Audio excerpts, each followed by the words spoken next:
Okay, Xavier Game Designers, we got our terrain all set up, and now it's time to add a projectile shooter to our first-person controller. We want to be able to fire at enemies in our new landscape. So first thing I'm going to do is double-click on my FPS controller, and you'll see that brings me down to this like little transparent capsule.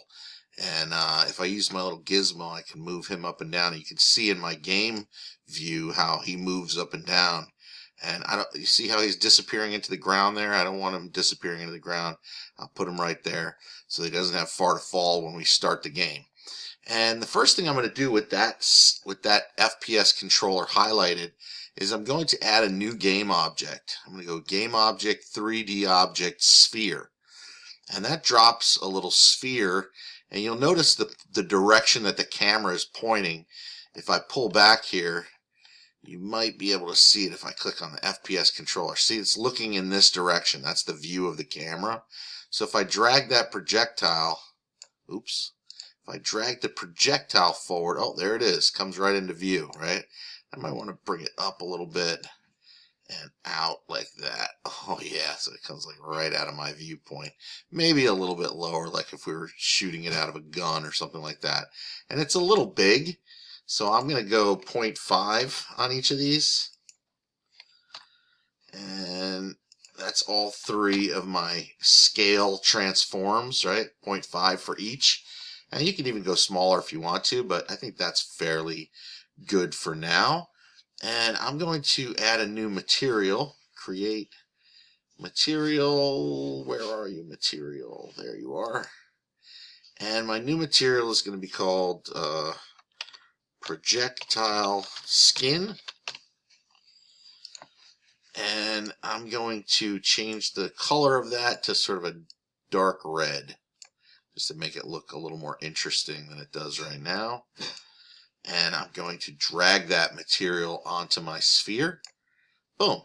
And that colors my sphere. And I want to start my sphere like we talked about, like off right on top of my character, something like that. The truth is that we're actually just going to save this as a prefab.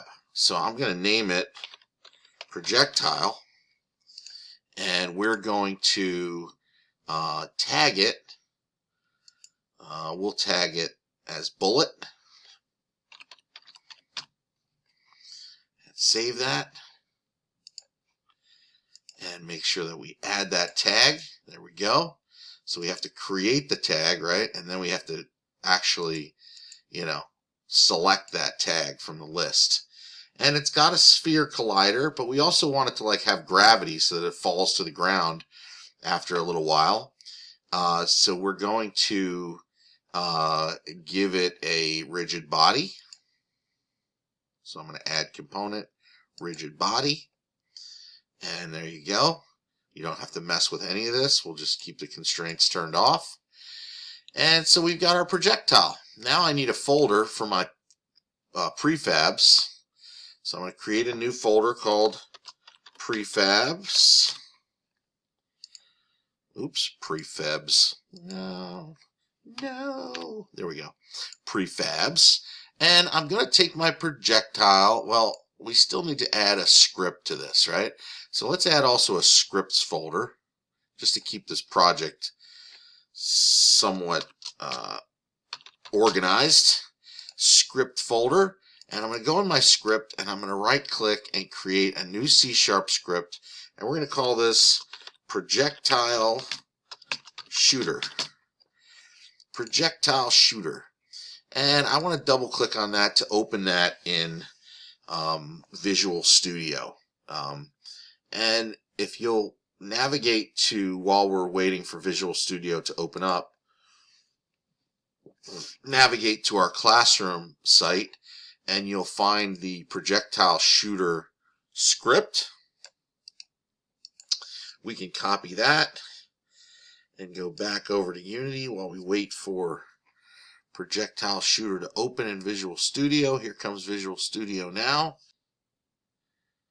And still waiting. And there it is, finally. All that just to open a blank document. Okay, so we're going to actually just highlight. Oops, it's not responding again. We're going to highlight this and hit Control V to paste in what I had from my my classroom site. And even Visual Studio has problems doing that. So we've got, all of this code, which basically essentially is, I'm actually going to change this to public game object. Oops, didn't even. Wow, look at Visual Studio having all kinds of problems. So public game object prefab, and this I'm going to get rid of this and turn it into a comment. And the rest of this stuff you should be good. We're basically taking a projectile, instantiating the prefab as a game object. That would be our bullet. And we're taking that and attaching it to our main camera. And then we're using its rigid body to add some velocity to it in the direction that the camera is facing times 40. So that should produce some speed in our bullet. All right, so let's save that. Control S to save. And again, Visual Studio takes a little while to get it going and still is not done. It's asking me to update the software. Control S again to save, and now we've got it saved. Okay, wow, that was a lot to try to get that working. Now we're going to take our projectile shooter and add it to our first-person controller, because that's the item that's going to actually do the shooting, right? That's where the projectile is going to come out of. So you'll notice here it's looking for a prefab, right? And that prefab is going to be our bullet. So in our prefabs folder, we can grab this projectile and pull it down. So there's our projectile prefab. And in our first-person first-person controller, we want to make sure we're in the controller where we add the script to the controller. And now we're going to take this prefab and drag it right into that box to associate our bullet with that script. And then finally, we're going to hit play and see if when we hit our mouse button, oh, there we go, look at that. We got lots of firing off into the distance. As many times as I can click the mouse button, I get a prefab rolling into the distance. They go up the hill, and then you can see they're come rolling back down the hill. So we could add to those maybe some script that causes after a certain period of time for the prefab to disappear, right? That could be something that we add to the script. And I think, in fact, we will have to do that because this looks ridiculous. A bunch of projectiles rolling around our terrain. Not exactly what we had in mind. So we'll deal with that. But for right now, we just want to make sure that it's actually working. And, you have them collide with each other and bounce around off of each other. But we got a projectile shooter working. Now, hit escape and we can get out of game mode, gameplay mode. And another thing we want to do is we want to see if we can get an enemy to be hit by the projectiles and then disappear when the projectiles hit him. And we did that as a challenge today in class, and somebody was able to actually solve it. Way to go, Isaac. And so we're going to just go ahead and do that now. I'm saving this, and the first thing I want to do is go Game Object, 3D Object, Cube, and I'm just going to make an enemy. We'll put him over here. And I'm going to scale him up by 5 on the x-axis and maybe 5 on the y-axis. And we'll send him into the distance there. Something like that. Maybe we'll even raise him up off of the ground a little bit. Oh, wow, yeah, he's pretty big. Okay, there's our enemy. And, of course, that could be a zombie. That could be a guy flailing with an axe. That could be a charging knight. Right now in our game, it's just a rectangle, rectangular prism, so to speak. So we do want to give it the characteristics of being able to disappear, though, when the projectiles hit it. like we would want an enemy to disappear when the projectiles hit it. So what we need for that is to create a script. And so I'm going to go into script, and we're going to go in the scripts folder and create a new C# script. And we're going to name this enemy controller. And I'm going to double click on that to open it up. And once Visual Studio is open, it's a lot easier to get these to open up. And we don't need anything in void start or anything in void update for right now. What we do want is we do want a void on collision enter.